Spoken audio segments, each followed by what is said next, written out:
怪事年年有，这里特别多，欢迎来到怪事，让我们一起揭开今天的惊悚故事。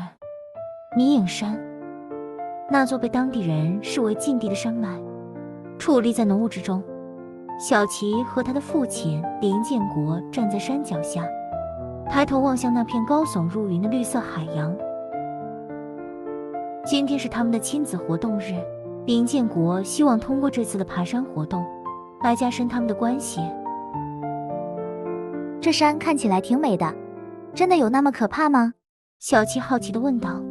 林建国笑了笑，摸了摸他的头。别听那些老村民的瞎话，这座山有自己的美，只要小心点，不会有事的。他们开始沿着山路向上攀登，沿途的风景美不胜收，鸟鸣声此起彼伏。小琪走在前头，快步越过一块块石头，显得格外兴奋。然而，在出发前的晚上，他做了一个奇怪的梦。梦中，他站在迷雾弥漫的森林里，远处有一个穿红色洋装的小女孩，女孩的脸异常苍老，对着他微笑，然后转身消失在雾中。梦中的画面挥之不去，小琪不禁打了个寒战。小琪，我们得走快一点，要在天黑前下山。父亲的声音将他拉回现实。随着他们越来越深入山中，周围的气氛也渐渐变得诡异起来，空气中弥漫着一种说不出的压迫感，鸟鸣声也逐渐消失，只剩下风穿过树叶的低语。林建国开始听到奇怪的呢喃声，像是有人在耳边轻声细语。他停下脚步，四处张望，却什么也没看到。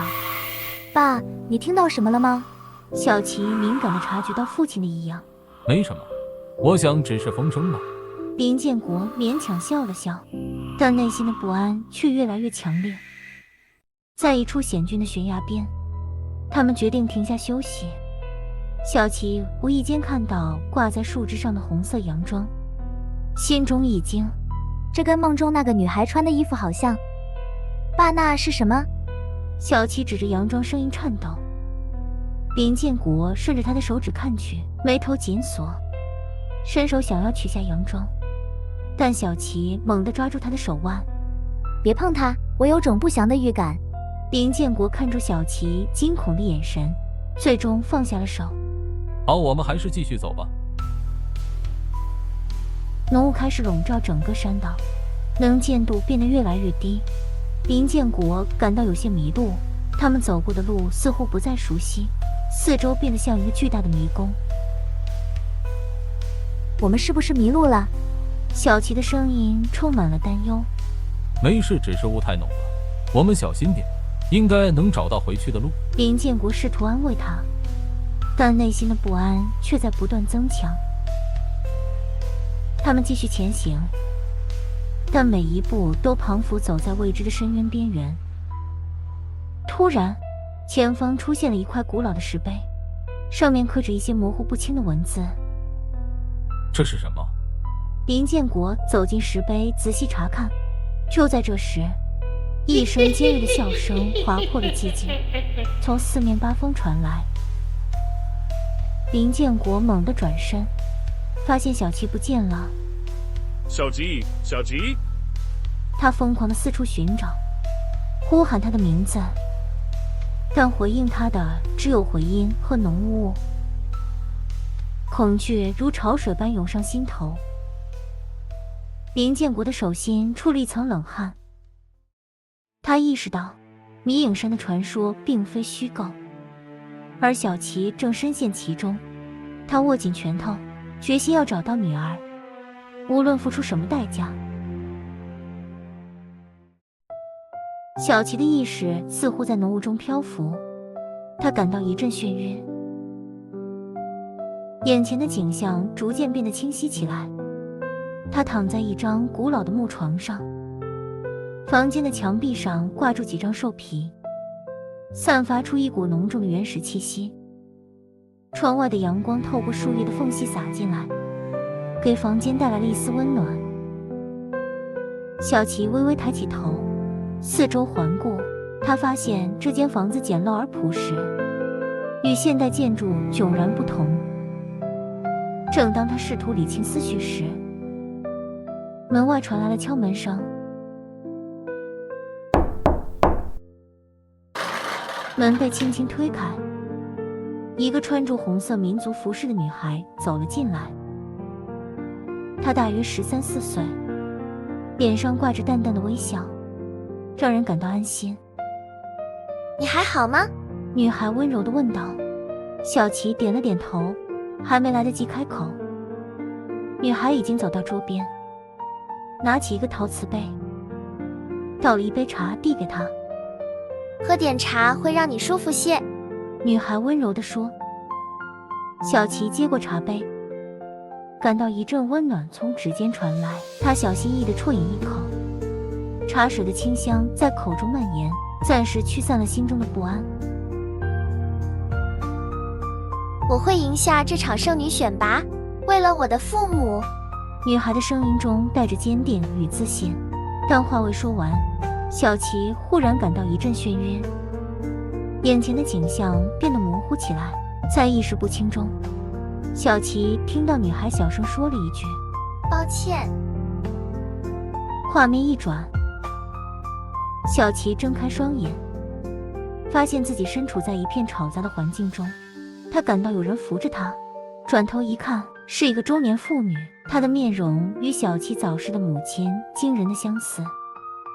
还不舒服吗？妇女关心地问。小琪环顾四周，发现自己正跟住一大群人往山里走。他的内心充满了困惑与不安，但眼前的景象却让他无法分辨这是梦境还是现实。再走一会，等等就到祭坛了。这次大祭司忽然要求大家都得来，不然你阿爸当家的来就好。妇女轻声说。小琪心里一阵混乱，她看住眼前的女人，不禁愣了神。她望着这个跟记忆中的母亲相似的女人，她的心中涌起一股强烈的怀念与痛楚。等等，你就在一旁休息，没被选中也不打紧。红丫头家是免了5年贡品，但我只希望你好好过活就好，家里哪里需要你去修行。妇女的声音充满了关爱与担忧。随着队伍往山上走，天色逐渐转暗，小琪注意到远处有一些奇怪的石牌，石牌中间站着不少人，他们手中拿着火把，火光在夜色中闪烁。这是原始祭典吗？小琪心中疑惑，对眼前的一切感到陌生而神秘。突然，一声巨响打破了夜的宁静。小琪听到少女的哭喊声，还有男子的疯狂大笑。他的心跳加速，脑中一片混乱。发生了什么事？他内心惊恐不已，努力想要看清楚周围的情况。周遭的村民开始慌乱起来，他们四处奔逃，火光在浓雾中闪烁，整片天空都被火光染红，浓烟让视线变得模糊。小琪感到呼吸困难，他被浓烟呛得咳嗽不止，视线渐渐模糊。他努力保持清醒，但眼前的一切却变得越来越不清晰。最后，他感到一股强大的力量将他拉回现实，耳边只剩下女孩的声音回响：“抱歉。”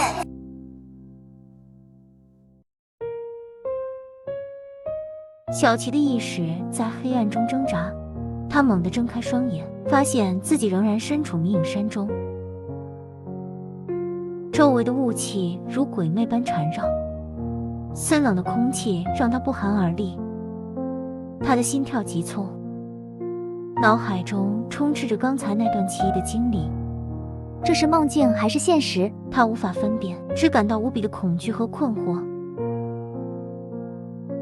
环顾四周，他记得自己和父亲在那块古老的石碑前，但现在却独自一人，置身于一个完全陌生的世界。爸！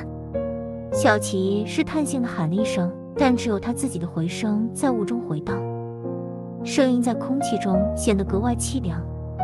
这时，他看见一个模糊的身影从雾中浮现，那是一个小女孩，穿着红色洋装，脸上挂着诡异的微笑。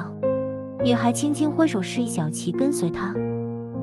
小琪感到一阵寒意从背后升起，他想要逃跑，但双腿像是被无形的力量所驱使，只能缓缓向女孩走去。他深吸一口气，鼓起勇气问道：“你是谁？这里是哪里？”女孩没有回答，只是继续微笑着。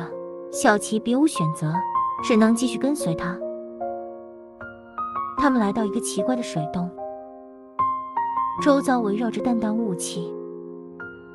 小琪发现周围有许多模糊的人影，他们仿佛幽灵般在这片异空间中徘徊，脸上似哭似笑。他们是谁？小琪低声问道。女孩终于开口了，声音古怪又有些含糊：“总有人离不开这里。”小琪感到一阵心酸，他意识到这里的每一个人都是失踪者的灵魂，而他自己也可能成为其中一员。我要如何才能出去？他焦急地问。女孩指向远处一个微弱的光点，似乎是一只发光的蝴蝶。跟随着他吧，或许他会给你答案。小琪深吸一口气，决定追随那只蝴蝶，无论它将带他去向何方。他开始在这片异空间中寻找，那只蝴蝶时隐时现，带着他穿越各种诡异的景象：荒芜的荒野，无尽的森林，破旧的村落，甚至是祭坛中的红衣少女。每当他接近蝴蝶，蝴蝶就会消失在雾中。他感到一种无形的力量在阻止他，但他不愿放弃。他相信只要坚持，或许就能找到一线生机。蝴蝶的身影忽然消失，他只能循着发光的地方前进。他听到奇怪的歌声，似乎在引领他，又好像在诱惑他。途中，他似乎看到父亲的幻影，急忙追了上去，但一靠近才发现自己正站在悬崖边，只差一步就掉入万丈深渊。他忽然感觉到有人拉住他的手，是一双温暖的大手。他惊讶地回过头去看，却发现空无一人，只剩下他一个人孤独地站在迷雾中。时间在这个异空间中似乎变得没有意义。小琪不知走了多久，他开始感到疲惫和绝望。